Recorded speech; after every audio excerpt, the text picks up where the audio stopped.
Untightedly High, neighborinos. I'm Alex Maxwell. I'm Max Phillips. And I'm Nathan Little, and today we're talking about comedy. Comedy. Which, if you didn't guess from Alex's, I don't know the word to use, cheery intro, we like to think we're kind of good at. Let us know in the comment section below. It's a firm no. Solid no. Just one comment. Before we get says into no. the comedy, though, me and Alex, Right. Let's get sad for a minute. are excited about a new product release, aren't we? You Yes. don't know? We've been The talking about it Rode. in the past. The Rode Oh, Wireless Go 2, of which I don't even care about it, and I remembered. I don't have, but I have the original version, look at him go. which is just the Both in one hand.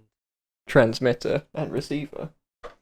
But it's two. It's two. It's two transmitters, one receiver, And you for can do it from videography. further away.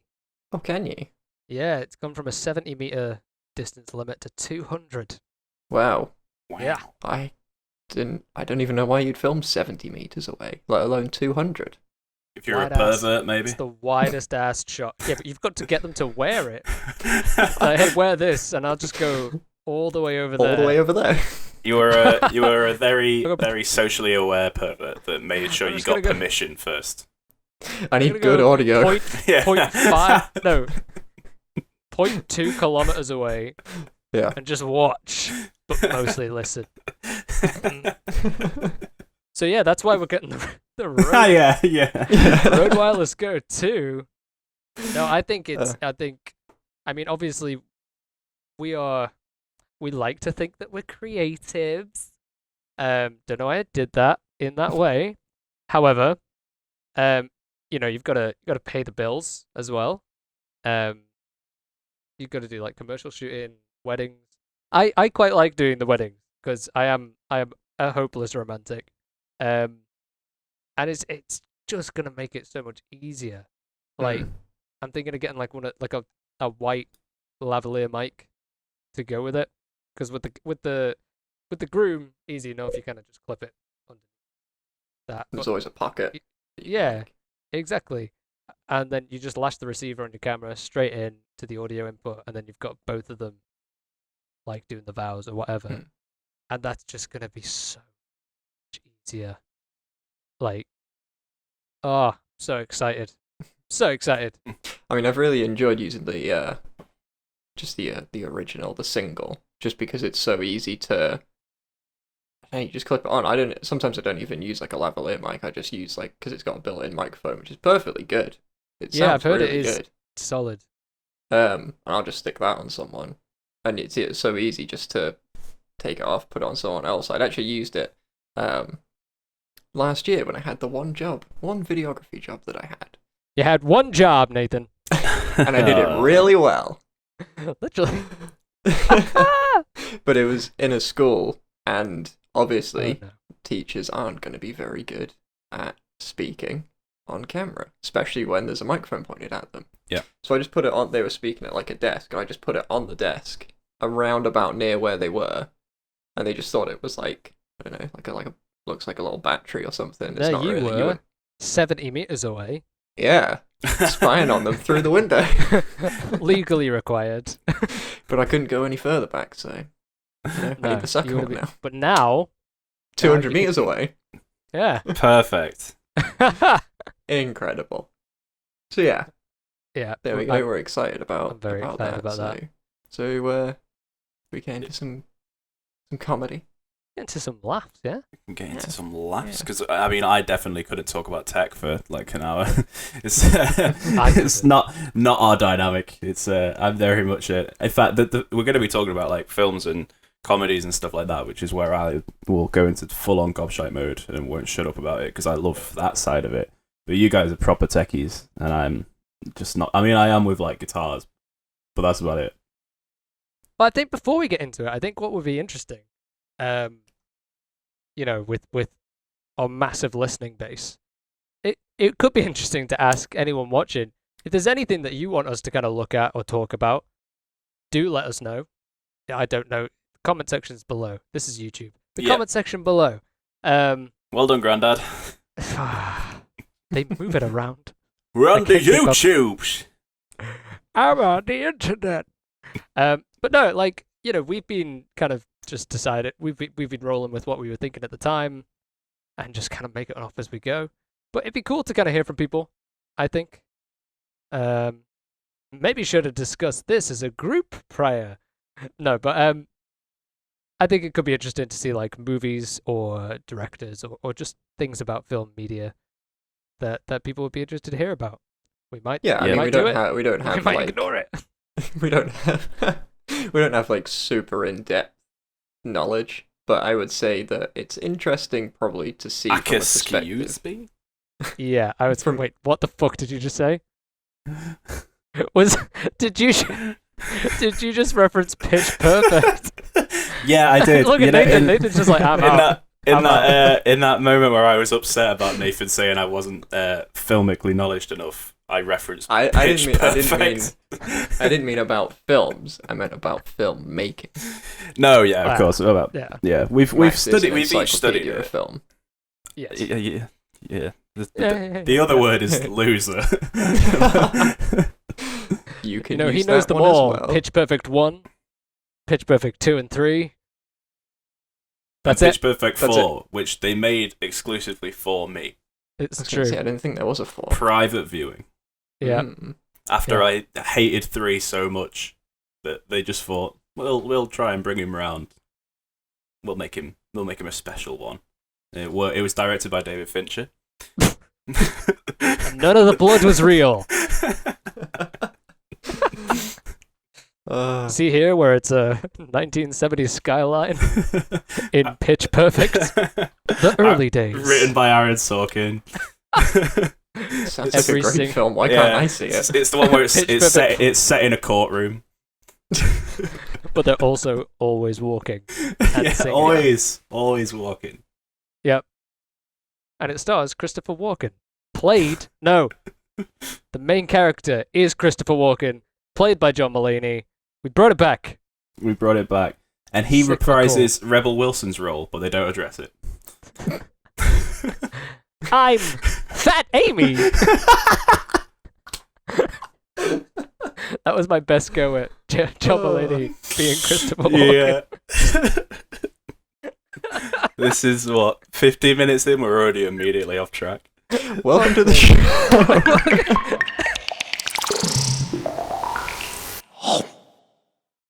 We're doing a podcast. Right. So yeah. As we were saying, Alex wants us, more suggestions and stuff to come in, as do I. But we have ideas of our own. We don't need people to encourage those. We can't just sit and wait. So we're going to talk about a lot of stuff to do with comedy. We like to think that we're pretty good at writing it at this point, even if a lot of the stuff we do doesn't see the light of day. We've been each of us writing comedy, and at least I know Alex has for a long time, and Nathan has been doing writer's room since college. So Since he was but a boy. So we're all fairly versed in it. But as you were saying, directors and stuff you want us to talk about, we'll move that on to comedy. What are both of yours like influences when it comes to specifically comedy? So not just like directors or filmmakers or anything. Is it like, do you draw when you're writing your bits from stand-up, or do you draw from sitcoms, or? I don't think I've ever pulled anything from stand-up before, unless maybe it was like a joke or like a influence of a joke from stand-up. Most of it has been from A touch of cloth. Yeah. I I actually forgot about that. Oh man, yeah. I watched episode 1 again last week. It's on so Sky. Old on man. demand. Can I get a clip up while I'll get a clip up while you're talking about it. Are we allowed to show a clip? I don't know. Let's Probably find not. It's fine. out. But yeah, so I think it must have been after I had watched Airplane for the first time. I have Airplane in my notes. I have it. It's one of probably my favorite comedy films. Yeah. apart from Hot Fuzz, which is what the hell? What? I have 2 films written down. I had no idea. I'll get my. Where was it? What was That's so weird. Naked Gun and Community. Those are the other 2. I've obviously got Community down. Yeah. But the films that I've got are Hot Fuzz and Airplane. And the reasons why they're my 2 sort of most, the ones that influence me the most, is because Airplane, for the sheer dedication to like pure, like high quality jokes and relentless jokes as well. It doesn't stop. It's the best verbal comedy ever, in my opinion. Like the drinking problem gag. Yeah. Fuck me. Fucking amazing. I And was on my ass for that. yeah, every gag in that film. And then Hot Fuzz is, in my opinion, the best visual comedy, which is what I wrote my dissertation on. Like, I'm obsessed with Edgar Wright's visual comedy because the way that he can create jokes without saying anything. I think he's the best at it. It was sort of pioneered by Chaplin and Buster Keaton back in the day, in silent films, when all you had was visuals to work with. And then it's been used by everyone. I mean, the drinking problem gag is a visual gag. It's a very common thing, but I just think Edgar Wright is the best at it, and Hot Fuzz is his best work. The thing that I think a lot of comedies, like the Hollywood comedies, and I'm going to say it, and I'm not saying that all of his films are bad, but the Will Ferrell comedies, those kind of ones where it's like, it's all spoken jokes. Yeah. They don't land as well because even just like throwaway shots in Edgar Wright films are funny. Yeah. They're there. I gotta to step be a in. joke. I have to defend Step Brothers. Okay, and no, I Anchorman. don't mean. Yeah. And Anchorman. But like, well, even Anchorman, it's a bit dated by now. It is it's iconic, like, because I mean things can be iconic and don't really land when you watch them 5-10 years down the line. Yeah. But I totally get Will Ferrell slander, but I think he's still has some classics. He does have a lot of shite, which is a shame. Yeah. But when he you're hits, he gets it right, I think. Yeah, when you're like a big comedy star, you basically just go like, I'll take whatever I can get. Yeah, like it's for every Anchorman, there's a Holmes and Watson. Oh. Or Get Hard. Yes. Oh, Get Hard so bad. Which is a rip-off of another film called Big Daddy. No. I've never seen Big Daddy. Is it Big Daddy? No. Ooh. Which film? Which is actually... No, not Big Daddy. It is a different Adam Sandler film. Click. Adam Sandler film. That's a good film. That Big Daddy is a sick film. It's so good. Click. Click. I actually quite like Click. Do you? Big Daddy's a good film. I think that's one that hasn't aged well at all. No. But No. I did used to love it when I was a kid. But then I don't know if that was just because it's like when you're a little kid, you are more drawn to stupid comedy. You know what I mean? I think so. And I think, especially since, I mean, it's kind of like the way your comedy style develops. I wouldn't say I have like a refined style, but at least in making films, taking the inspiration from things like Airplane, Naked Gun, Hot Fuzz, that kind of thing, it's pushed me into like the absurdist kind of over the top ridiculousness. I mean, I guess the most modern example of that kind of thing is A Touch of Cloth. A Touch of Cloth is relentless with the jokes. They're all these ridiculous things, like the one where he's in the hospital and the doctor's like, you can't go in that room, and he's like, I'm a police officer. Of course I can't. Opens the door, it's a brick wall. Like, it's stuff like that that's just ridiculous, but it's so funny. And the jokes like that just... That kind of ridiculousness as well. I think if you can go back further, and it's something that it really surprised me. And it was something in particular me and Nathan used to watch a lot at uni. I think we just ended up watching all of them in a row, and that was A Bit of Fry and Laurie. Yes. Oh yeah. And watching that, I was so confused because all the kind of kind of humor that I was seeing on like social media and viral stuff, and it was kind of this chaotic, absurdist comedy. Yeah, like Mr. Dalliard. Well, it just seemed to be new. And then we found this on Netflix, and we were like, oh, this was done decades ago, and it's just coming back around.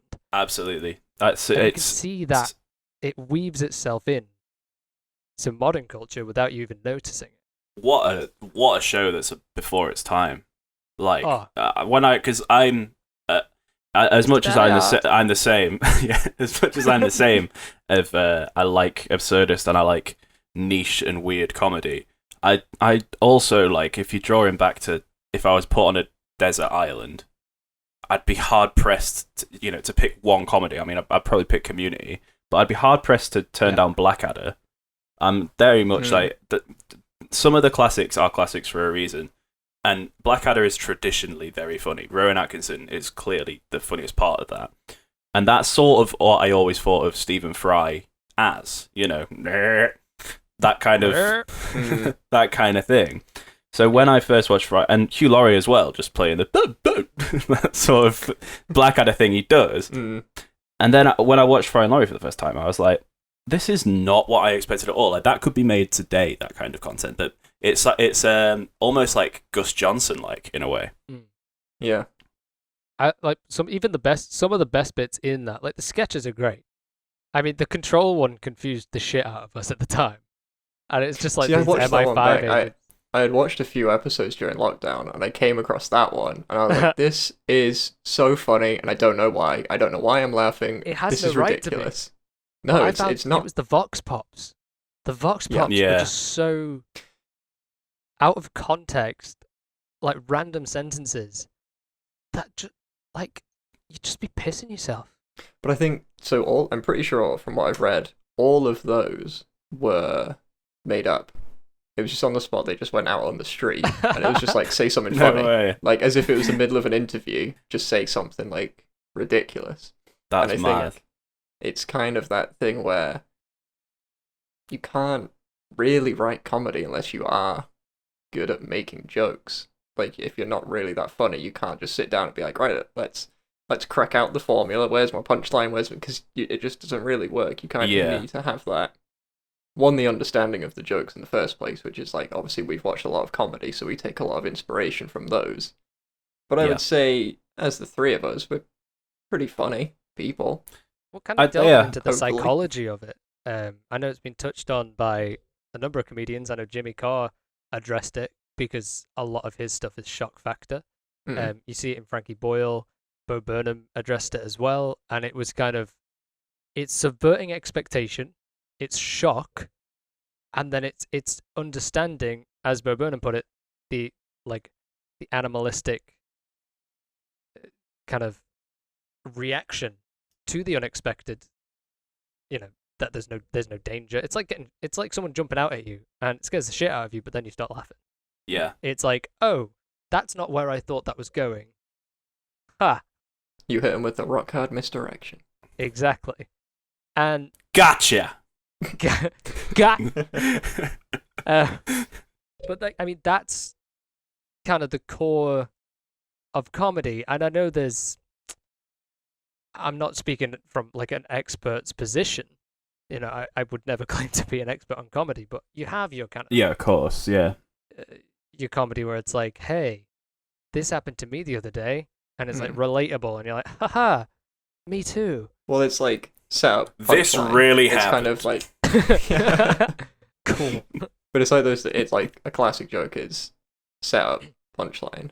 But then the things where you can't just have that in a film because it would just get really boring, which is why of course. People like Edgar Wright, who have jokes which are visual, and they just, there's things hidden in the background, especially in A Touch of Cloth. If you freeze a frame... Yeah, A Touch of Cloth is the best for background jokes. It's the first time you see the crime scene, and there's just police tape. That whole sequence is them ducking under police tape. Yeah. It's like, careful, boss. There's a crime scene in there. It's a crime scene. All of the names as well. The names are hilarious. And it's just stuff like that where it's just, PC cardboard cutout. Yeah. It's just so good.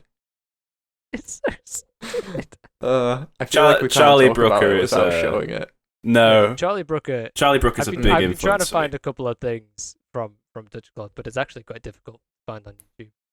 But Charlie Brooker's a genius. Like the fact that these things come from his brain, and he does that's Black Mirror. Yeah, he does the Black Mirror stuff, and you see it's like written by Charlie Brooker. It's not a team of people. That guy's brain is just teeming. He is absolutely fantastic. I remember this was back in like 2010 to 2012, something like that. There was a show on Channel 4 called 10 O'Clock Live, which was like it was all about politics. And I was in 2012. I was like 16. So I was sort of getting to that age where you start being a little more interested in politics. You want to know what's going on, basically. But the way into it is definitely through comedy. So that was hosted by David Mitchell, Jimmy Carr, Lauren Laverne, and Charlie Brooker. And I'd never heard of Charlie Brooker, but I remember watching his segments on it, which was one of those. It was just one of those moments for me when I was like, "Oh, this is one of the funniest people that's ever lived."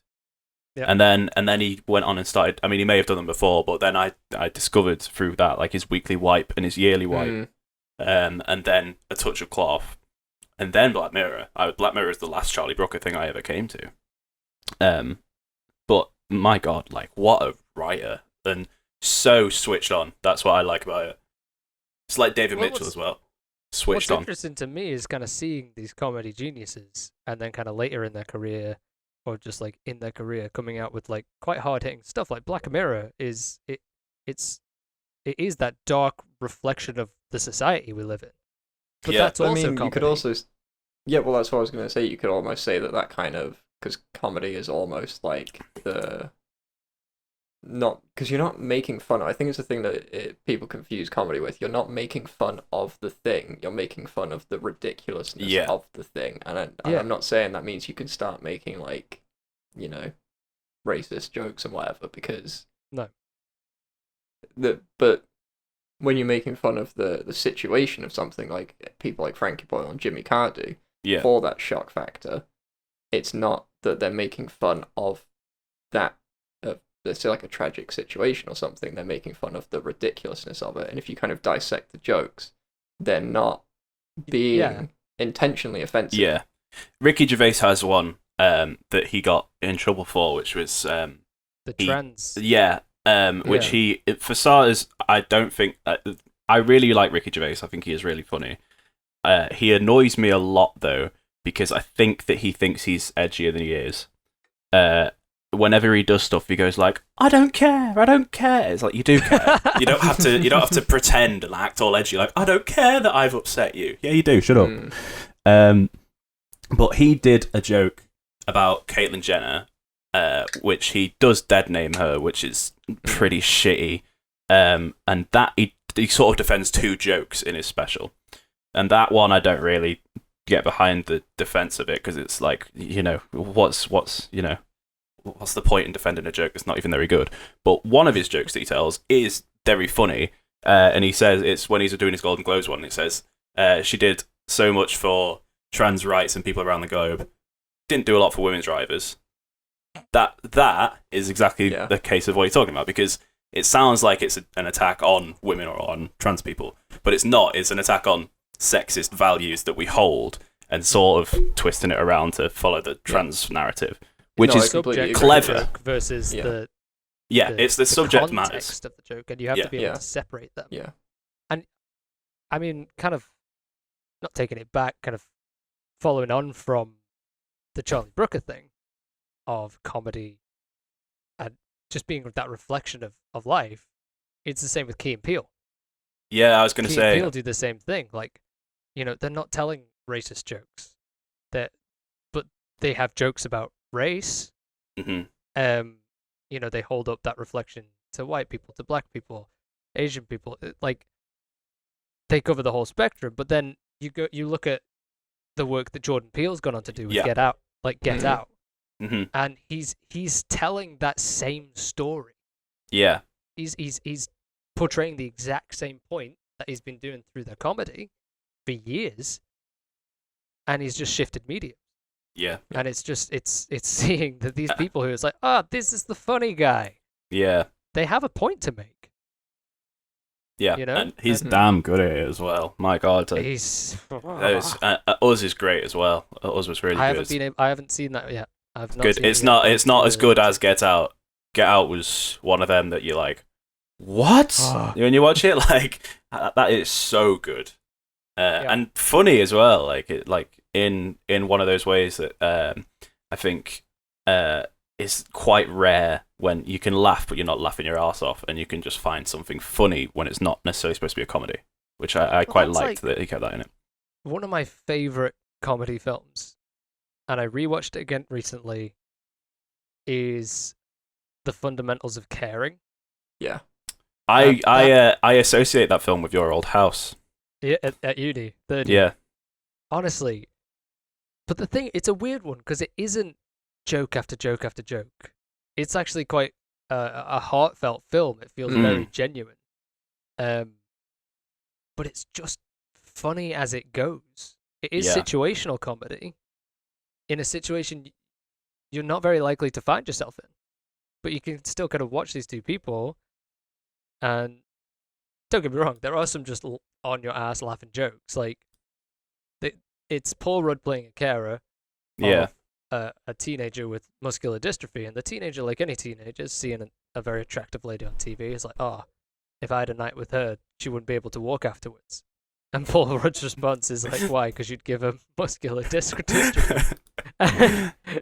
You're watching this and you're like, hang on. But that's again the shock factor, because you're like, hang on, you can't say that. Yeah. But that's also indicative of how far their relationship has grown. Because if you haven't watched it, please, for the love of God, watch it. It's a delightful film. So funny. Yeah. But I would say with that, it's less of I would say it's a drama with comedy. Yeah. Because it's not like a pure comedy film, because it's funny. But then, like you said, it's got like those really heartfelt moments. And it is a story about these two people and their relationship. Yeah. But it's got like all of those almost kind of what you think you would tiptoe around, but they just go out and just say it face straight away. Yeah. Yeah. And I'm not going to say anything else about it until, like, people need to watch the film. But always remember, bite of the James. Favorite fucking line ever. It's one of those that really flew under the radar as well. It's a real shame, because Paul Rudd is so good at what he does. I mean, there's probably an argument that he's a bit of a one-trick pony, but when your one trick is that good, like... Yeah. He's like a dream cast member. He is. But we can't talk about comedy as a group without addressing Dan Harmon's elephant in the room. Yeah. Well, there's two elephants in the room with us three. Go on. One of them is that particular Dan Harmon project, of course, and the other one is a certain fairly tall comedian that's pretty self-aware that we're all quite obsessed with. So me? So for us three, we as a three became friends through our mutual taste in things, and that developed the more things we found, be it Dermot Kennedy, or be it just random shit videos that we all happen to have seen that no one else seems to have. But the two biggest ones for sure were Dan Harmon's Community, which we are about to talk about, but also Bo Burnham, man.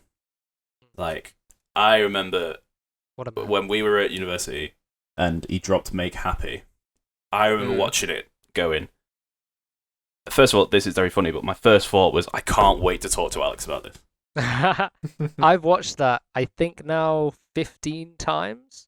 Yeah. And I think I've cried 9 of them. Yeah, man. Because that's the thing, end. It's very funny with that end sequence, whilst being funny, but then delving into like... I wish I had a daughter.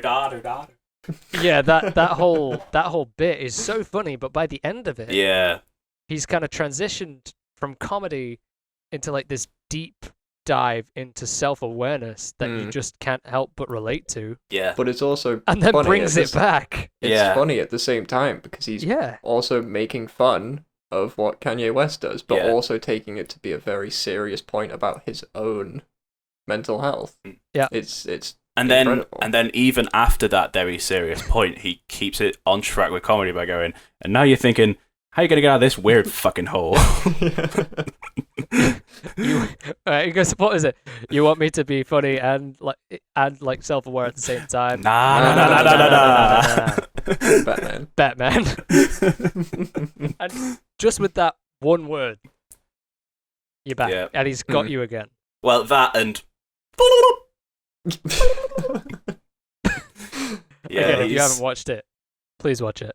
Yeah, watch all of his stuff, man. We could just put some recommendations in the But- description, I guess. Yeah, for Just sure. do them really quick in a list now. When you Yeah. just like, That's it. Bo is There you go. one of my favourite stand-up comics ever, and I know that you guys agree. But the reason is for that, just the maturity of it to be at any moment he can flick onto something.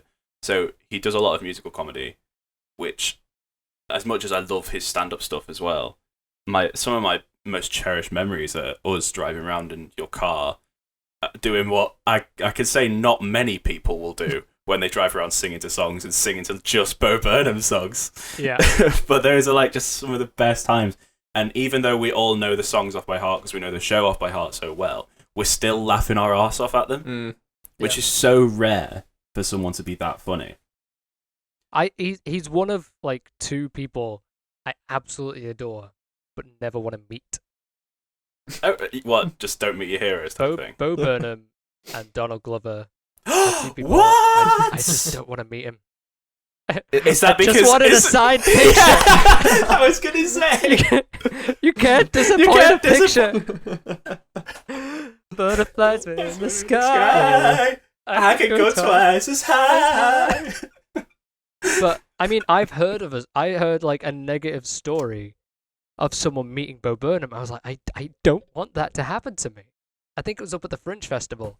Someone like approached him and was like, "Hey, Bo, like," and you never know what the story's actually like. Was this person being like obnoxious or whatever? But it was a friend of a friend, and they were like, "Oh yeah, he met him at Edinburgh Fringe," and he was like, "Hey, Bo, I just wanted to say I really love your work." And apparently, Bo Burnham just turned around and went, "Fuck off." That seems so out of character, right? Yeah. But you never know how bad of a day someone's having. Yeah, exactly. Yeah, it could have been in the never middle of a conversation. I never take any of that to heart. But like at the same time, if that happened to me, yeah, I'd be like, it would destroy you. Bo, yeah, please, no, please. I think you've been my life for so long. One of the most underrated things, and I think not a lot of people who know Bo Burnham know about it, is Zack Crazy Stone tall. is going to be famous. yeah. It's so hard to find it. Yeah, I'd never heard of it Yeah. until you told me about it years you ago. can only stream it on the US MTV website.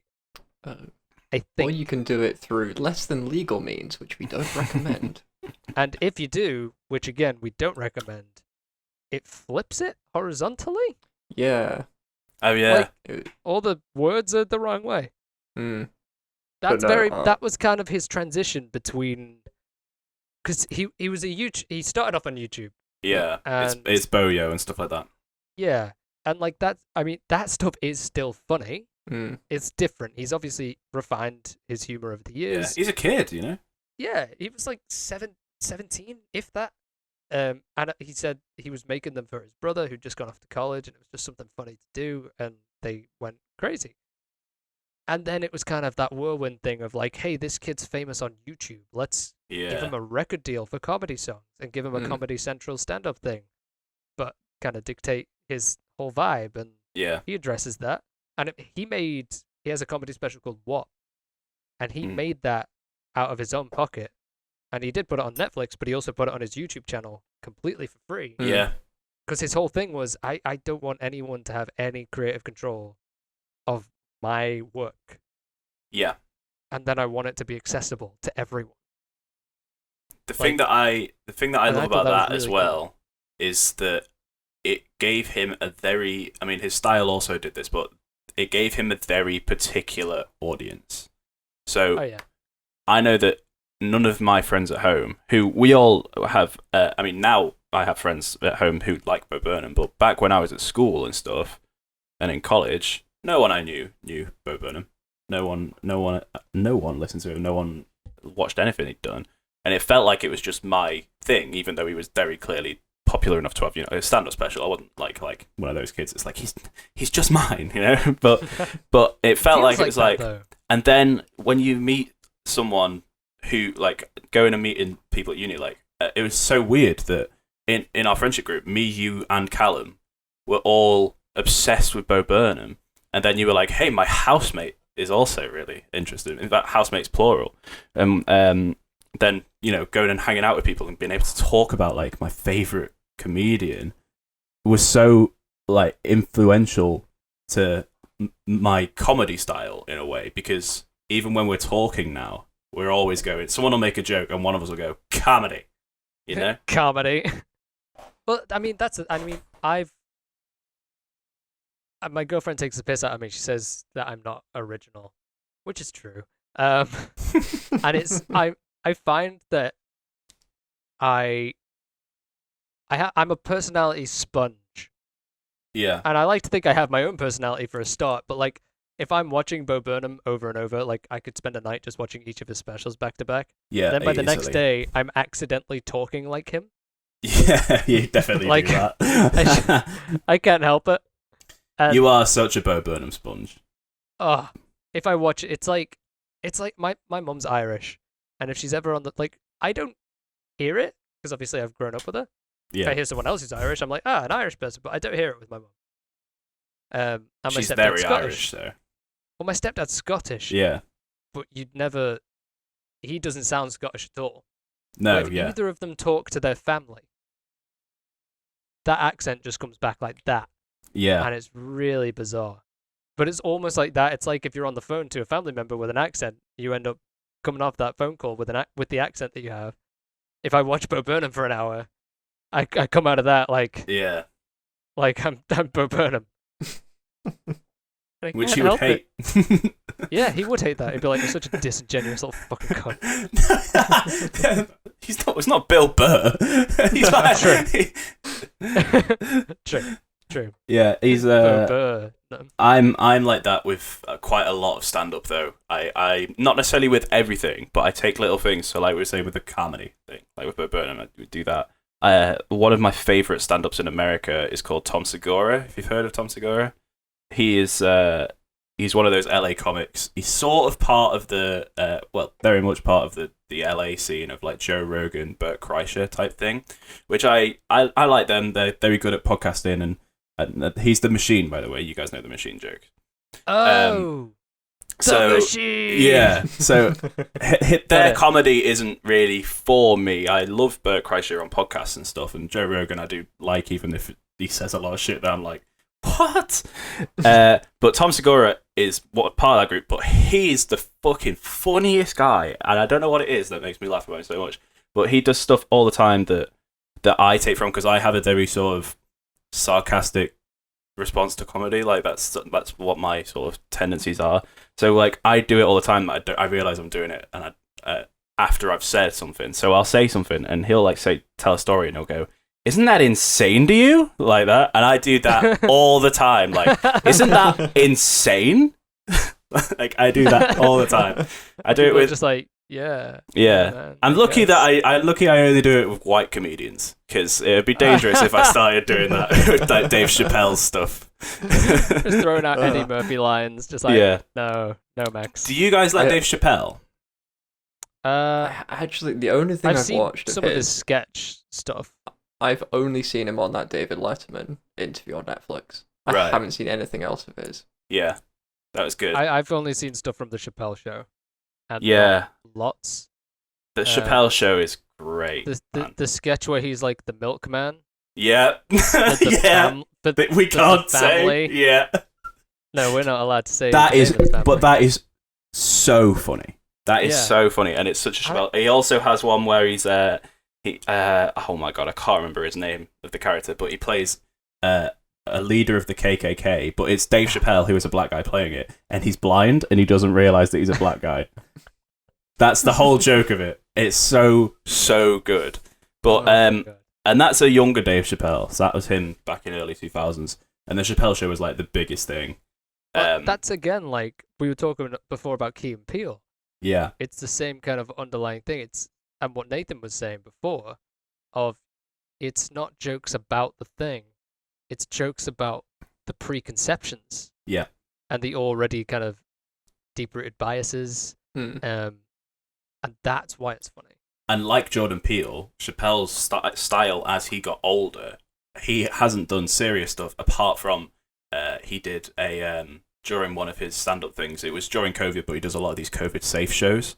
So you have to have had tests and stuff. They're popular in America. Don't know how they work or whatever, but it was when George Floyd had happened, and he did like one of the most like powerful 20 minutes of. It was comedy, but it wasn't really funny. I know that sounds mental, but it's you just have to watch it. He posted on his Instagram, and his maturity as he got older makes me just. He is the greatest comedian of all time, in my opinion. Just for his older stuff being so good, and his newer stuff, his new stand-up stuff, is so fucking funny, and no one else can do what he does. I think that's something that's quite interesting. That I think you would find, even if you're not like a professional comedian, like your own kind of style. Like obviously, you make jokes at school and stuff, and most of them are pretty terrible. You don't really make people laugh a lot. But then as you get older, you kind of refine your own kind of comedy style, and it's quite good that all of us actually have quite a similar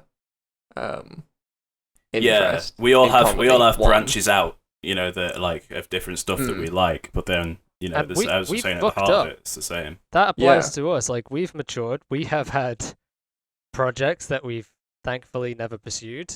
Yeah. That you write them at the time, and you're like, haha. Yeah. This is great.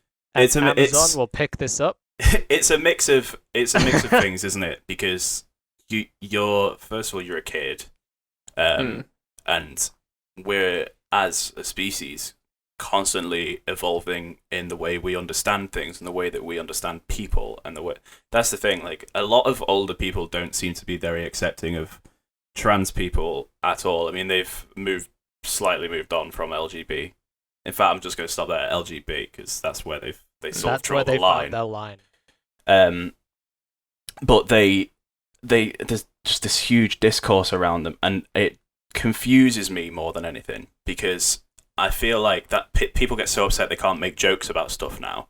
But it's like you can still make. No one's saying you can't make jokes about them. Look, how many comedians make jokes about white people? Like it doesn't matter. The point is, why do you care about what other people got going on? And I feel like you only get to that mindset of, why do you care, man? Just let people do what they want to do. You only get to that through emotional maturity. Yeah. And when you're a teenager trying to be funny, you're just going, oh, well, Family Guy said this.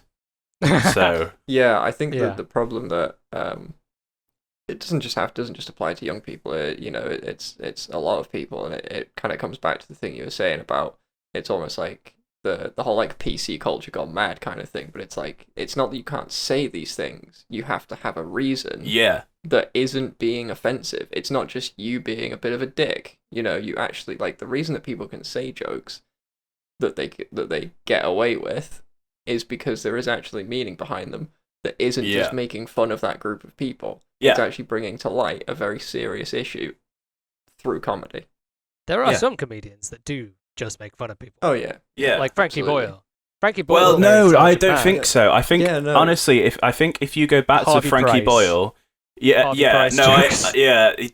have some. He does. Yeah, no, you are right there. He does have some, but Frankie Boyle is one of those examples of he took it to the line so much with those jokes. There's one he did about in fact, that Harvey Price one. I know the joke you're referencing.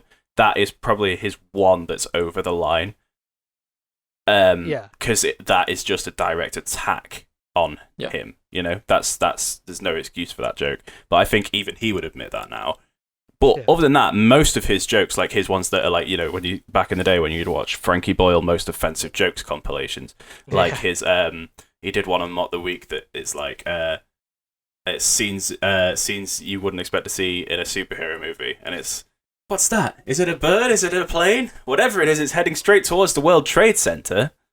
That is an offensive joke, but it's not a joke at the people that died in 9/11. It's a joke about the surrealism of superhero movies and just something you wouldn't expect to see coming. I think something that maybe he kind of fell into that.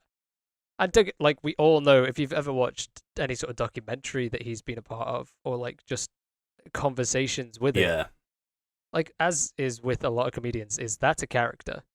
And I think he maybe fell into that trap of, okay, well, I'm the guy who says the shit no one else is gonna say, and then maybe just took it a little too far. And he recently came out and criticized Ricky Gervais, and a lot of people went to town on him for it because of his past, right? And as much as I sort of agree with that side of it, it was a lot of right-wing people going, oh, he's gone left-wing loony bin, you know, that whole stupid thing they always do. Well, he's always been, because, you can't upset my Ricky Gervais. He just says it how it is. He just says it how it is. Like, cool, you know? But I agreed with what Frankie Boyle was saying, in that they use this idea of being offensive as a crutch now. There's certain comedians, and it's what I was saying about Ricky Gervais before. I like it when he tells jokes that are funny. I don't care if it's an offensive joke, unless it's directly attacking someone, which he doesn't tend to do.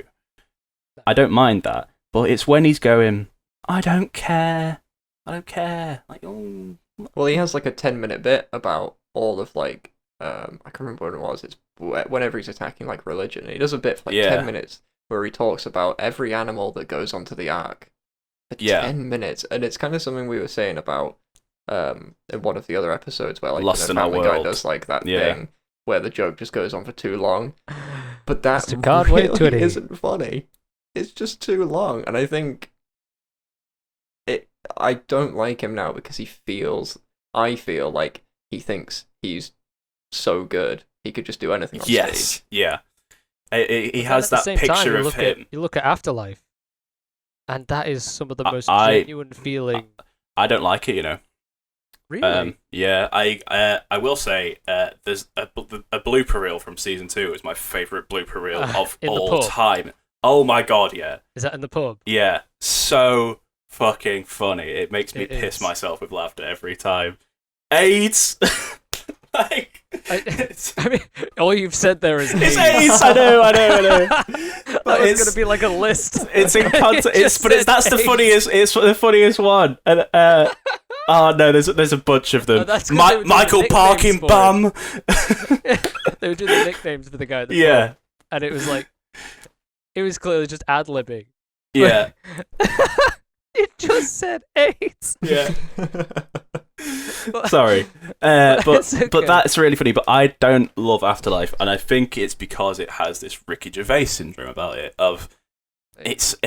First of all, season 1 is just rehashed old stand-up material. I don't know how that swept under the rug.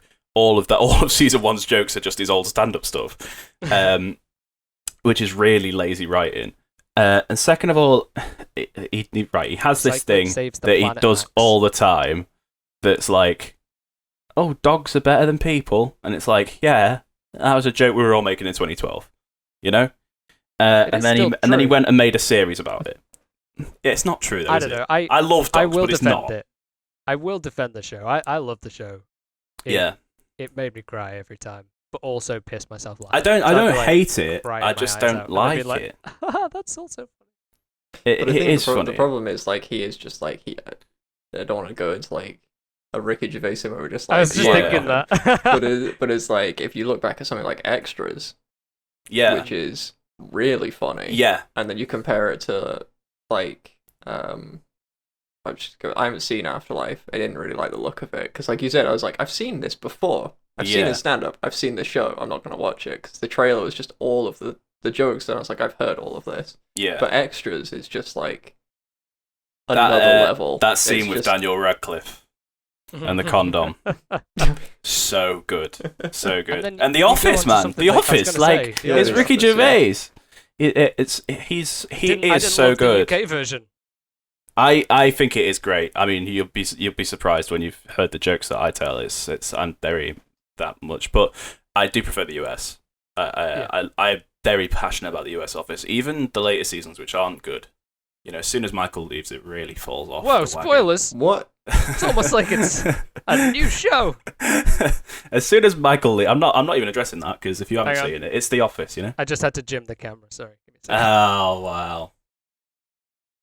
And actually, wait, no. The US Office is so funny. Sorry, I did a zoom. Like, it has those moments.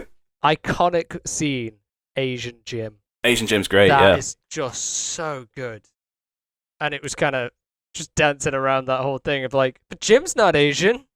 Props to you for not seeing race. The Office has is one of those very few shows that has multiple episodes that are all-time classics, and then they have whole series that are very funny every single episode, and then they have series that are shit. But seasons 2 to 4 are wall-to-wall very funny episodes. 5 is funny in parts, and then it starts going a bit downhill. Like it has even that classic the thing downhill of. Ones have very funny moments. So. Of course, I still love them. Even like I love the last season of The Office. It makes me cry every time. I mean, I cry a lot in The Office. I cry mostly at anything Jim and Pam do. At work? Yeah. Hannah, Constantly in the office. Me and Hannah watched in our lockdown over here, the first one. Mm-hmm. We watched every single episode of The Office except for the last one. Why? She refuses to watch it. Because she 'Cause basically she had doesn't want it to cried end. so many times, Yeah. and she said, I'm not emotionally ready to watch it. I don't think And the last also, one. she doesn't want it to end. She was like, can we watch The Office again? And I'm like, no, we can't. Yeah. I don't You think have the to last go one through is what I went that through. upsetting. Apart from the best man Second bit. to last one's probably more. Second to last one with the That's more tears. with when Jim showing Pam the tape. Come on, I cry every time. And Michael for the wedding. Michael for the wedding, I can't believe you came. Yeah. That's what she said. That's what she said, yeah. Oh, look at Nathan having not watched The Office. I watched 3 episodes and I didn't like it. I adore it. Eh. But it's like with, and it's time to go on to the second elephant, boys. I was gonna bring it up because we're Too quite far in without mentioning. It's similar to Community because I think Gas leak season. Well, not the gas leak season, but the first few episodes of Community take you a while to get into. Yeah, they're not. You can't. But if I'm thinking back to when I first watched it, right, and it's difficult to say that now because I'm now such a Community fanboy that I like the gas leak season, for God's sake. I can acknowledge it's not as good, but I like it because I love the show so much, and I'm the same for all of season 1. But if I think back to when I first watched it, I remember thinking this is a bit of a slog, and then suddenly you get it. And that's I think how the thing is Office. because Community is just weird, right? Yeah. It's like the situation's weird, the characters are weird, everything about even the dialogue is weird at points. Yeah. But it's like you can't just jump into that because you kind of the problem with starting a show is if it's too weird to start, you alienate people immediately. Obviously, with something like Community, there are loads of problems with it where the studio is saying it's too weird, people can't jump into it, they have to watch the whole thing. There's too many in-jokes. Yeah. And that's the thing that makes it so good. But you can't jump into it being I think weird. part of it is episode 1, like the first couple of episodes, aren't very weird. It is kind of your classic situational comedy of here's this unlikely group of friends. Yeah, one-dimensional situation. group of friends. But then, even the secondary characters in the show towards the end, you become familiar with them. Yeah, of course. And it's just like, I accidentally love every single side character for no reason. Every inch of every frame of that show. Yeah, and the thing is, I think once you've watched it multiple times, like you say about the gas leak season, I didn't really notice. I was just like, yay, more Community, excellent. Yeah. And it's then when you start delving in and you become a fanboy and you start looking up Dan Harmon and why did Dan Harmon and Chevy Chase fall out? Yeah. And then you find out, okay, then you watch something like Harmontown, which also makes me cry. And then you watch it again, knowing that Dan Harmon wasn't on the show. You could so tell, and you're like, oh, this is actually very different. Yeah. And I think it's crazy that the Russo brothers, like, people don't realize the Russo brothers are involved. Right? The fucking Russo brothers. But then, like, and then also like Avengers. guest appearances from like because Brie Larson was in 2 episodes. And it's my biggest upset with Community. I wish she was a recurring character. Black. Yeah. Jack Black. Jack Black. Jack Black. Yeah. I was like, is this actually going to be a recurring character? Yeah, and Childish Gambino as well. He's in a few.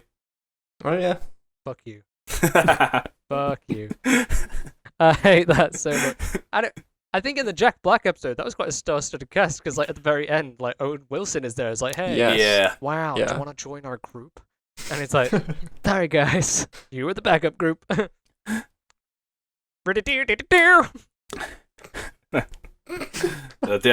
tell you what. When I sat down to record this, I didn't expect to hear a Jack Black impression today. I knew there'd be an impression, but I'd like to say it was pretty decent.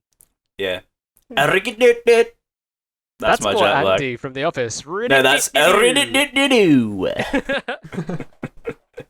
But yeah, Community.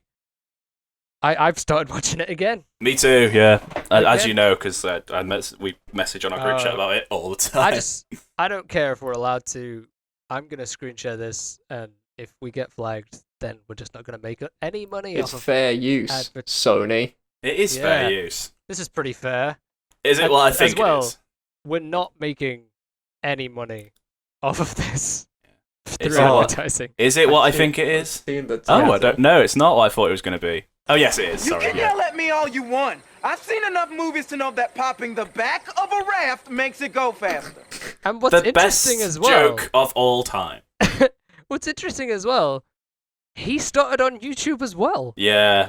Like, I didn't know that. Derek Comedy, yeah. Yeah, and when you watch some of that stuff, you're like, ooh. Oh, yeah. That has not aged well. How did he get to now? Yeah, but if you survived? One of my favorite albums of all time is Camp, right?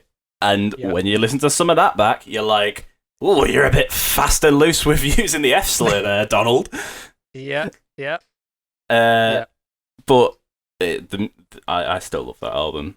I just, every time I hear it, I go, oh no. Even like his comedy, even the music, he's kind of throwing a mirror up to his kind of view of society. I know, kind of from talking to people about it,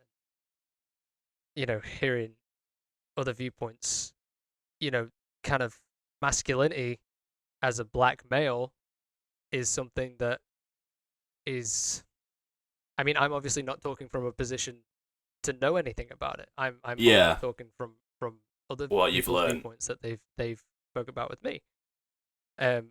Where kind of homophobia or kind of gay panic is a thing that's within that community. Yeah.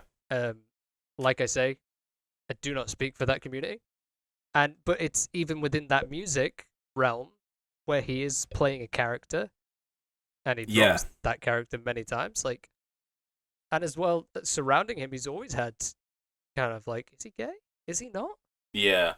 Nobody should actually care, but it's in the media. And he featured on an Ariana Grande song. John Mulaney Bull? Question mark.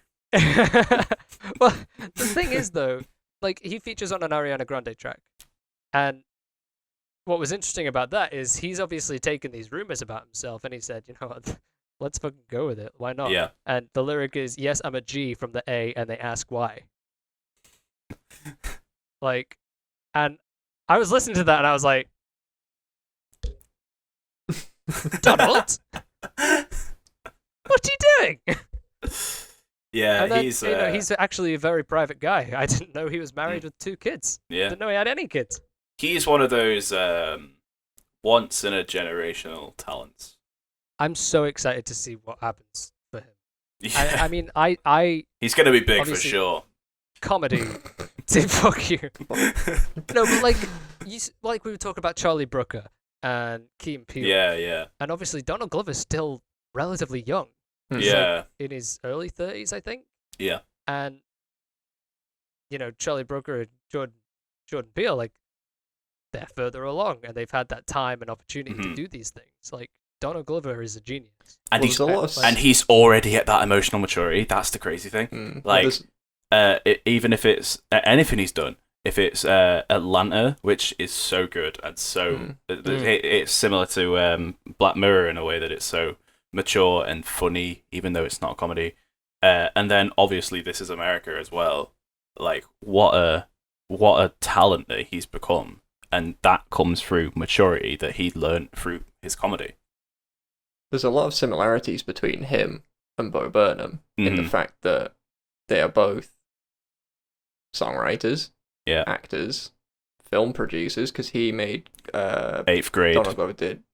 No, yeah, so Bo Burnham did 8th grade, but Donald Glover did Guava Island. Yes. And Atlanta, which are both incredible. Mm-hmm. And they're both so young, and you're just kind of like, how? Yeah, you're like, why do I even How do you bother? do it? Like, Well, you know what? and the thing Screw that I you, think, Donald, I could do Rubik's Cube.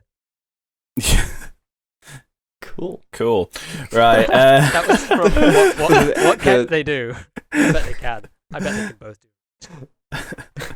Yeah, but Bo can do a Rubik's Cube. He strikes me as a Rubik's Cube guy. Donald doesn't have the time. He's too busy doing stuff. Yeah. The thing that upsets me about both of them is I don't feel like they're going to come back to comedy. No. Yeah. No, Bo's not. The way I want him to, but I also don't, because that's where he's going, where he wants to go. Mm-hmm. I want to see Promising Young Woman. I haven't seen it yet. Yeah, me too. I'm desperate to watch it because, one, it looks like a great film, and then I was like, oh, I want to watch this. And then I saw he was in it, and I was like, I have to watch this. Yeah. But like, he wants to go in a different direction. Hmm. I think he was saying that for years, even before he did his last one, and he was like, "This is my last one." Yeah. But I don't know if Donald Glover has said that. Well, Obviously he said that he said that a lot about his music though. I mean, before This Is America happened, he was saying so much that his next project is going to be the last Gambino project, and that made me very upset. And then he dropped This Is America, and it made me even more upset. That I was like, you can do something this good, and you're going to stop? Like, what? But then, then I watched Atlanta, and I was like, fucking do what you want, mate. Yeah. Whatever you do is great. The thing with Donald Glover, I just want to see him in like another acting. Well, he's doing solo. He's doing Lando. He's reprising a Lando role. Yeah, but like a proper comedy. Oh right, yeah. In Community, like Troy. Oh, I see. Not like a not Troy. like do like another Troy character, but something where it's like he can really show off like the comedy. Yeah. I It's swear, this isn't me. Am I just being an asshole who's out of the loop? Probably. I saw something about a Community movie. It's always in the talks. Since they did. No, but like a trailer. No, that was fan made. Yeah, I saw the same thing. That's so upsetting. It has just scrolling through YouTube while we're talking. I then googled it just to double check that I wasn't talking out my ass. It's being talked about more from what the cast members are saying. It seems more likely to happen than ever because of how successful that table read was. But they've got to have Pedro Pascal in it. Yeah, I know. So funny. Bring him in. Obviously, Chevy Chase not so much. Don't need it, and he's. No, he's alive. Chevy, we love you. No, not the person. The character. Oh, Pierce. Yeah, Pierce is dead. Yeah. Chevy Chase is dead. So obviously, they had him in it very briefly after he died. Yeah. Like that could be interesting. Like having another hologram Pierce. I would love to see Pierce show up because I think I'd never appreciated him until this run through of watching it again. Yeah.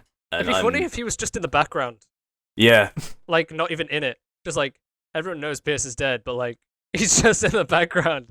But Community college. it wouldn't work for his character at all. Pierce's motivation for Just, like fucking he'd the have whole inoculum. thing is that he's desperate to still be part of the group. So if he was Or just what if he's- walking in the what if he's background always in the behind them, background, getting closer with his ear inoculums. yeah, in that case, yeah, that could work. But I yeah, remember so we tried to kind of almost workshop how it would work. Because I was saying I had an idea for it. I can't remember what I said. But, like, because obviously it wrapped up so nicely. yeah, The characters were doing what they needed to do with their lives. And it wouldn't be fair or true to the characters. Because, we're talking about comedy. Even in a comedy series, you have character arcs. And you Yeah. have to honor those.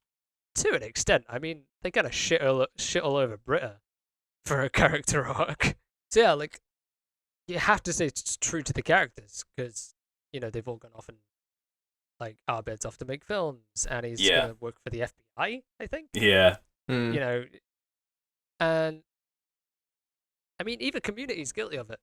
They're guilty of kind of not sticking to that. I mean, their 6th season, because obviously it was off the air, then it was on the air, then it was off the air, and it was picked up by different people, and it moved around different studios. And there wasn't a season 6 for a while, I think.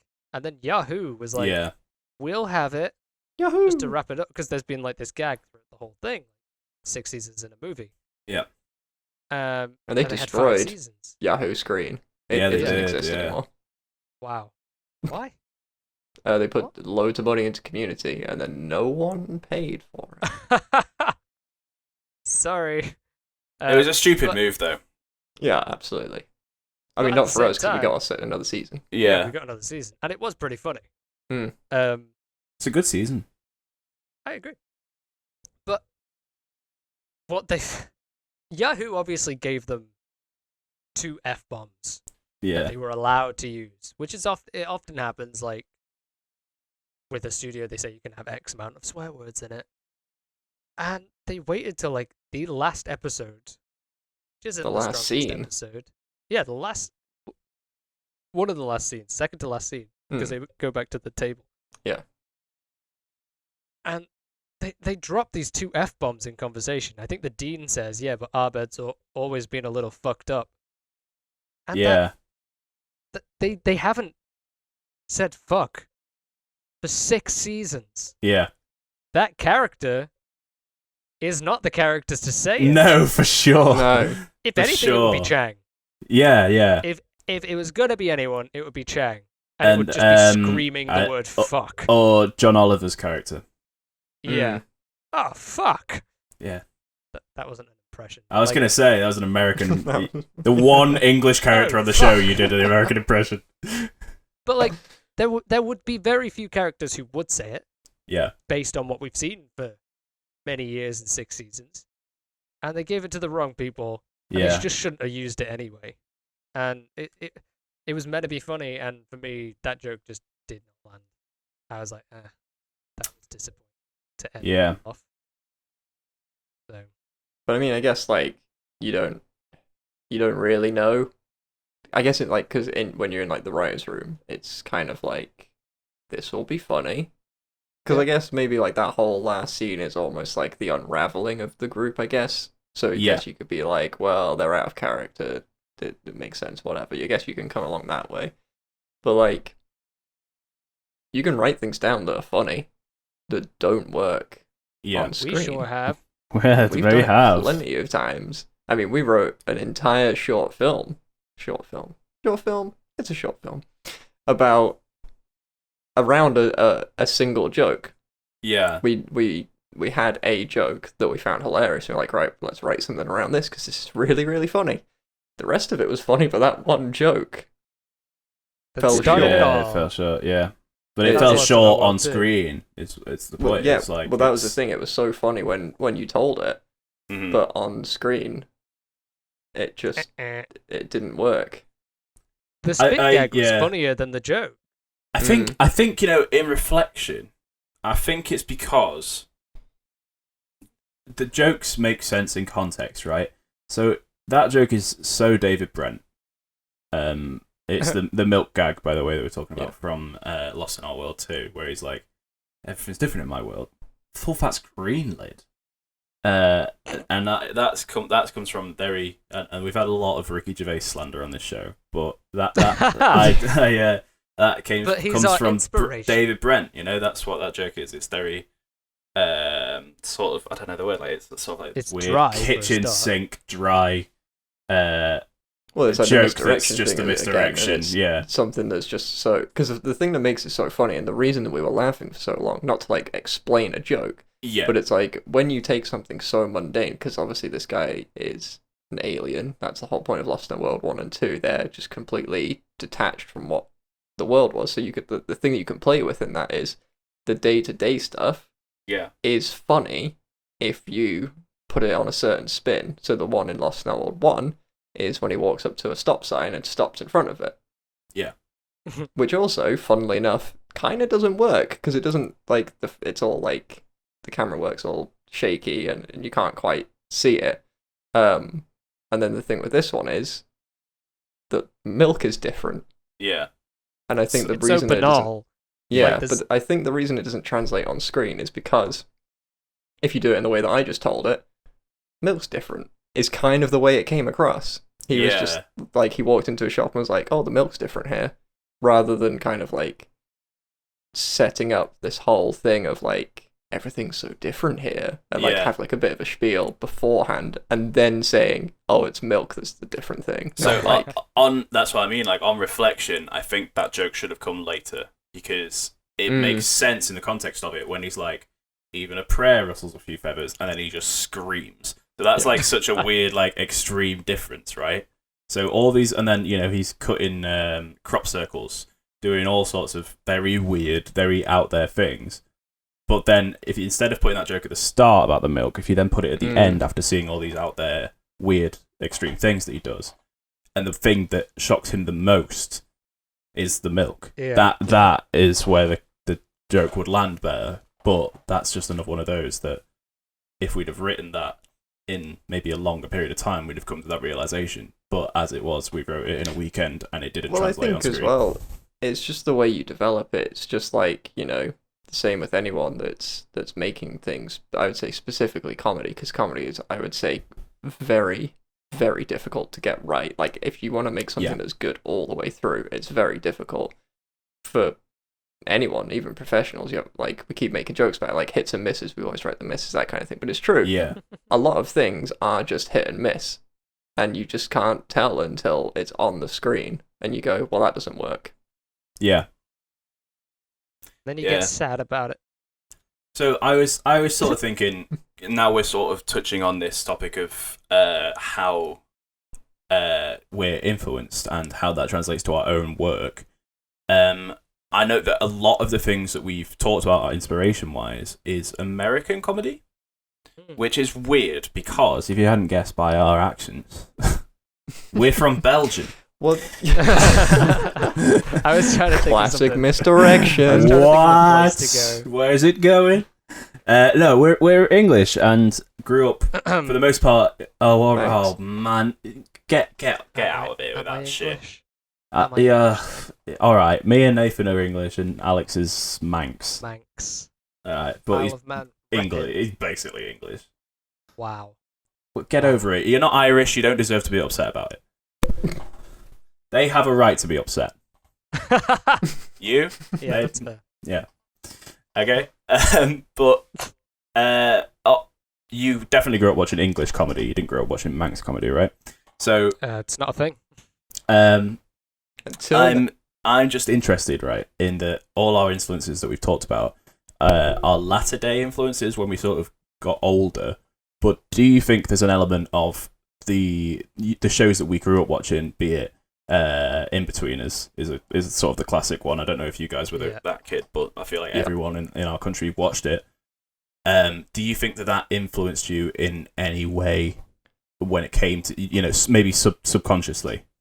I genuinely don't think so. Things like the In-Betweeners I found funny because we were at school at the time, so you can kind of relate. Yeah, you can relate to it, sympathize with the characters and the situations that they're in. But I think in terms of comedy style, that particular example, I genuinely can't think of any other like British comedies that I would have watched at the time. It was My very Parents American. Are Aliens. Yeah. Hmm. I mean, that was just something I watched as a kid. Yeah, I have a me. lot of British influences. In fact, some of my biggest ones are British. You know, Monty Python. You know, it's Sorry. No, Monty Python actually. You say that. But the reason that I was saying it is because Monty Python is another one that I found later in life that I then deliberately put in. But I just wonder if there's anything else that you might have thought, you know, came in through your subconscious because you grow up in, you know, watching certain things and then you develop that into your brain without realizing it. Well, like we had said before, Edgar Wright is probably like the most that you guys would know I draw influence from, as in the 3 films I made about police and comedy. Yeah. But I think it's funny because I would say the TV shows that I watch that I take influence from are American, apart from A Touch of Cloth. Yeah. And then all the films I take influence from are kind of normally British. Yeah. Yeah.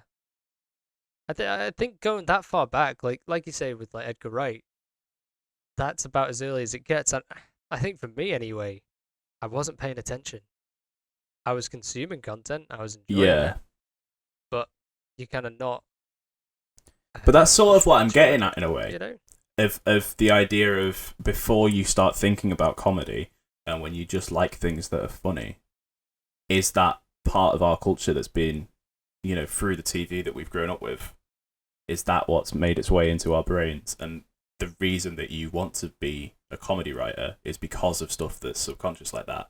Or is it all because of stuff that you've gone out and actively consumed once you realised you liked comedy? Or is it a mix of both? I think for me, it's more the second one. Mm-hmm. It is, and it's not even that it's stuff I've intentionally consumed. It's just when I've been clocking on, and I'm like, this is so funny. Why is it so funny?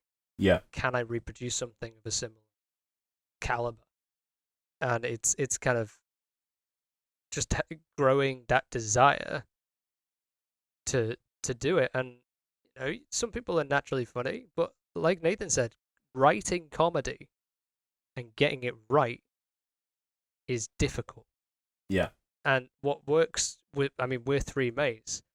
We're lucky in that people have found the stuff we've made that's funny. Yeah. And for us, we obviously have got influences built in and we're having a laugh, we write that down, but sometimes even that doesn't work. Like Well, I think that's the kind of thing that you have to detach yourself from, because you can't.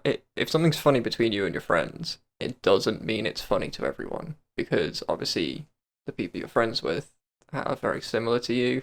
Especially, I would say, in terms of comedy style. Like generally, you're pretty close to people that you make laugh, because that's kind of of course. A lot of people connect with each other. So I would say if you make your friends laugh, that doesn't necessarily mean that you can write comedy. And it's the same with us, like what Alex alluded to earlier on. We had written a script which we thought was hilarious at the time. It's really bad. It's terrible. And I don't think anyone should ever see it, and we're not going to release it. I don't think we didn't make it. It was written. No. We had a whole series planned. Yeah, you wrote a pilot. We pitched it places, and we were like, "Oh, it didn't get picked up. That's sad."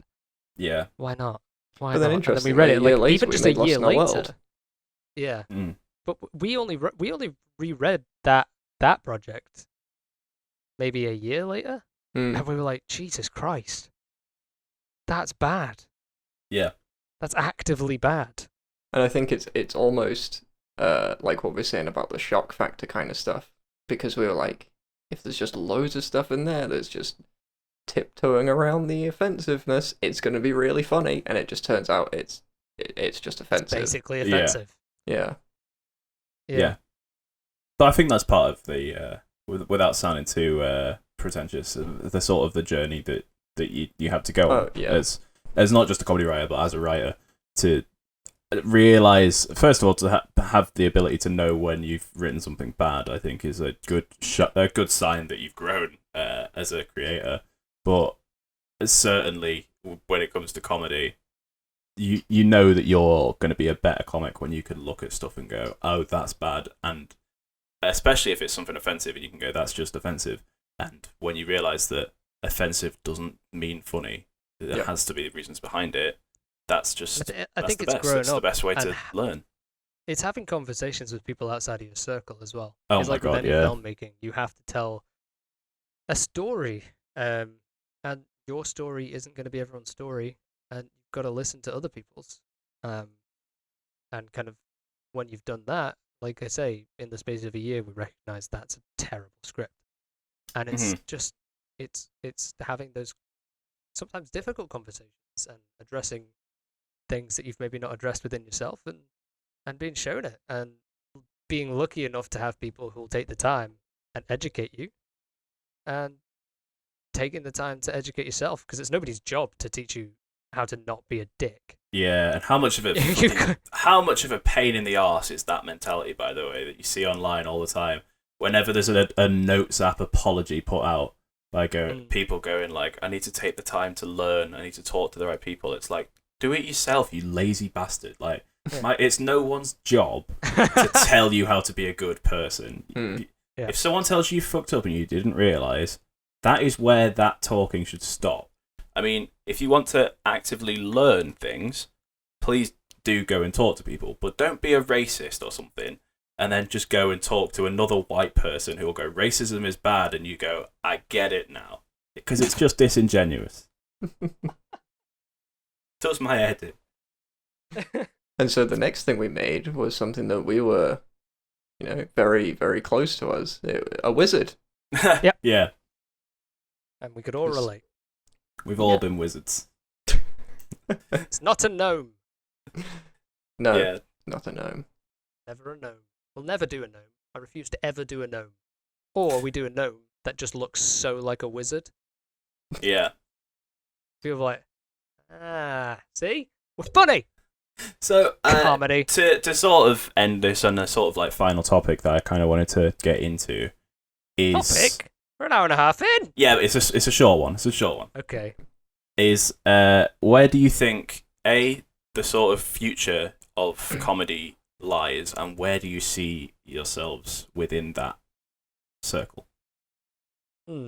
I think there's so many people out there saying things like, things aren't going to be as funny anymore, we're too PC, we're always tiptoeing around, like, offending people. No, we're not. Just some things aren't funny. Yeah, man. anymore. Like, look at, I mean, again, comedy's subjective, but look at, for me, the best comedian in the UK at the minute, and arguably the world, is James Acaster. And, like, talk about, like, PC comedy. He doesn't do jokes about anything offensive, doesn't do anything close to it. But he's the best. He is Say your press. the best. Say your press, say your press, say your press. Nathan's lost again. Dude, you need to watch James Acaster's specials watch on repertoire. Netflix. Oh, Watch he repertoire. is the best. He is the best. I think you'd enjoy it. And you'd be saying your press. Say your press. I'm on the season of Taskmaster where he's on. I've not seen any of his other stuff. You been and I enjoying it? love Taskmaster as well. I find him very, very strange. Yeah, he is strange. He is very strange. Yeah. Stick with it. But I love Taskmaster as well. In fact, Taskmaster's another one that's like a real good sign of the best comedy lives in the UK and where it can go. Especially with Greg Davis at the helm, I would be happy for Greg Davis to captain the ship of comedy for the next 20 years, because he is the best. I love him. That's the thing. I mean, and even Greg Davis, he's addressed things that, I don't know, the whole PC-ness killing comedy, it's bollocks. Absolute bollocks. And that's really just people who don't like being told they're racist or bigoted because of what they think is funny. I think it's even people, it's not necessarily just being told they're racist, because I think that term can be, it's such an extreme term, right? I think a big part of it is ignorance, and people are too ignorant to accept that they're being ignorant. I think, but they don't want to change. Exactly, which is ignorance, right? So yeah. It's not necessarily, they might not be a racist. They just don't understand white privilege, which is just ludicrous. And then they get upset when people tell them that they're privileged, and it's like, dude, you can't say a joke now. I think that it probably goes back to like the comedy that you saw in like when was Monty Python, like 70s, 80s kind of like that era of comedy where it was like the voices of the people that are now being represented were not heard back then. Yeah. And they're like, oh, but it used to be fine to say this back in my day. It's like, well, it's not. And it wasn't then, but that's just because no one told you it wasn't okay to say it then. Yeah, and it's not like it's changing. It's just like we're now aware of all of these other groups. Like I adore John Cleese, man. I really do. I'm a huge Python fan. I'm obsessed, man. And John Cleese is, apart from Palin, is my favourite Python. And he's probably the greatest thing to happen to the most influential person in British comedy history. He's got to be at least in the conversation, right? But I do feel like when you reach a certain age, you just need to understand that maybe it's time to take a step back and go, I shouldn't be part of this conversation. Not because, you don't have anything worth saying, but because when you've grown up on these values that we now understand aren't very, great. Why do you feel the need to tell people and preach to people about stuff? And it's like, as well, like, don't ruin your legacy, Yeah, I think as well, like, you see people saying, they're taking things off of this streaming service or this streaming service, and it's like, okay, well, I appreciate that maybe you liked it, and that's fine, but people liked the minstrel shows that were on telly. Yeah, exactly. Should they be accessible? Most of the ones that have been pulled is because people are in blackface. Yeah. Yeah. Come Fly With Me. I used to watch Come Fly With Me. I used to watch Little Britain. What the hell, man? And at the time, I didn't think twice about it. Nope. When I was a kid, they were doing and I also actively thought, and I still think it is a funny show, but what the hell are they doing? It's such a horrible crutch that like, how many of their characters are just characters that are just going, oh, how funny are Chinese people? How funny are African people? Like, what the hell? Like and the coffee stand people get upset about that. People get upset about people getting upset about it, is what I mean to say. Like, people, like, why do you want to defend that? Yeah. And I think, it's a difficult one for me to wrap my head around, the fact that people are fighting to keep it, because we have, as a society, have recognized that sometimes that shouldn't be out there. Yeah. Like those shows. And I mean, I know Disney are kind of in a middle ground where they're not kind of removing stuff, but they're putting warnings ahead of it, which is maybe a middle ground, but even then it's tricky. I think archive it somewhere for historical education. I think it comes, what it comes down to, right? Let's not do it anymore. And we should say again, like, we're still just three guys in our mid-20s, three white straight guys in our mid-20s, who try and be liberal and understanding and stuff. But we're not experts by any means, and there's plenty of people that you should go and find and listen to that will tell you stuff that's accurate. But what it comes down to with any content that has stuff like that in it is the target of the joke, or is the target of, old Disney stuff where it's just like weird, horrible stuff about Jewish people that's subtextual or whatever. Is that target going to... Yeah. Is the target of that going to very badly affect a certain group of people and the way they live? Or is it a joke? Is it something like, people always get upset about... always get upset about white chicks because they go, oh, well, if we're not allowed to do blackface, why are they allowed to do whiteface? It's like, first of all, as right-wingers always say, and they are correct, by the way, context is key. So they'll get upset about blackface because context is key, but then they ignore the white chicks thing. So it's like, white chicks is... In the film, you see that they are black guys first. So it's not them doing what Little Britain did, where they just have a guy playing a character called Ting Tong Macadang Dang, right? It's the context of it That's so cringe. Isn't it right? So, but then that the doesn't affect, and that doesn't affect how white people live, right? Because it has no negative effect on us. But blackface just does, and it's been proven to have done in the past. Well, what you say about and it creates a culture around people. A very famous example is in Tropic Thunder. Yeah. Yes. And that's contextualized. Like let's not go like too deep into this, because obviously we cannot really talk about this because we're not. Yeah. We're not really the right people to talk about this. We haven't made stuff like this. We haven't really like. It's not our conversation. Exactly. Yeah. No, exactly. So it's interesting to see the two sides of the thing. The comedy. Yeah. We'll wrap it up, I think. I mean, it's an interesting conversation, definitely.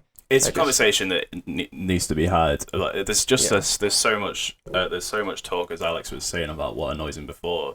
The biggest dialogue around in comedy at the minute is the whole idea that PC culture is killing comedy, and that the future is comedy is dead. Like, if you just go on a Facebook comments section of fucking Lad Bible, which, by the way, if you want any recommendation for your mental health, unlike all those pages on Facebook, or do what Nathan did even better and just get rid of Facebook. Facebook. But man, the amount of times that I'd end up in comment sections of Lad Bible, and I'd be doing it because I'd deliberately click it to go. Lad Bible do this thing, right, where they'll put an article up of, say, something that's objectively good. Someone does something for the trans community, but they'll write it in a way that praises them, so they get off scot-free. They're going, well, we're not doing anything bad here because we're praising them. But they're so clearly baiting out, bigots in the comments, and then go in that comment section, and they're all there, and they're all going, Praise gone mad. It's killing comedy. And it's like, why do you care, mate? If you're so busy going, comedy is dying, that you're not watching the people that are taking it forward, and that are, the people that are making comedy good, that aren't being racist, right? Or transphobic.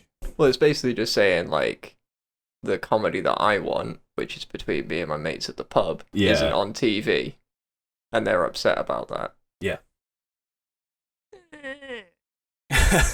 Sorry, isn't it? It's so hard to just feel bad for these people, man. It's embarrassing. But it's fine, because future comedy's gonna be in safe hands.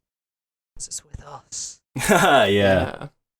But it is with a lot of a lot of younger creators at the minute that are going to be great. I'm going to be extremely upset if Gus Johnson doesn't make it onto SNL one day. He has to, man. He's the best. He's the funniest. And there's a bunch of on the YouTube scene again. And like Bo came out of the YouTube scene, I feel like there's going to be a lot of people that come out of it, do really well. And I struggled with the idea that comedy's dying, because you just got to look for the stuff that's really good, and there's so much of it, man. And it's exciting as well, because it's like you said, it's a whole other like generation of like people like our age who are like slowly coming up and making a name for themselves. So I think it's going to be really interesting to see where it goes, and especially, I mean, like for us as well, we're writing some more comedies and stuff. We're trying to do some more funny things. So like, that comedy is 100% not dying. And I think that's a lovely note for us to end on. That is amazing timing. Wow. It is a lovely note for us to end on that. Comedy's not dying. So if you thought this hour and a half conversation about comedy was just not enough for you, I also have a video about Saturday Night Live coming out in a week or so. That's specifically about hold that. Yourself to that now. Yeah. Well, it will be. I've just got to. I've got to get in that editing hole. So I'm gonna get into that. Go into more detail about that. So I tried to hold off on SNL stuff on this because I could talk about SNL for days. So yeah, if you liked this, feel free to watch that when it comes out. I'm sure when it comes out, we'll link it at the end of this video. But as of filming this right now, I've not even finished filming it yet. So well, we have got a short. I was gonna say how to make a podcast. Yeah, if you've ever wanted to do this, yeah, already out. By the time of release, Tuesday, it will be out. You should have seen it by now. If you haven't, I'll link it for you. It's down in the comment section below. Wait, no, the info. I don't use YouTube. It's down in the description link. I don't box. use YouTube. Description box below. You've set me off now. I was on the YouTube the other day. Anyway, Listen, I guess man, this is a good enough ramble to finish the show. We've done that. We've done that gag like, twice. Share, subscribe, rate it 5 stars, share with your friends, and what else do you do? Put it on Bebo. Don't forget, yeah, we're on Bebo. Can we do an actual outro? Because I think apparently they're beneficial. No.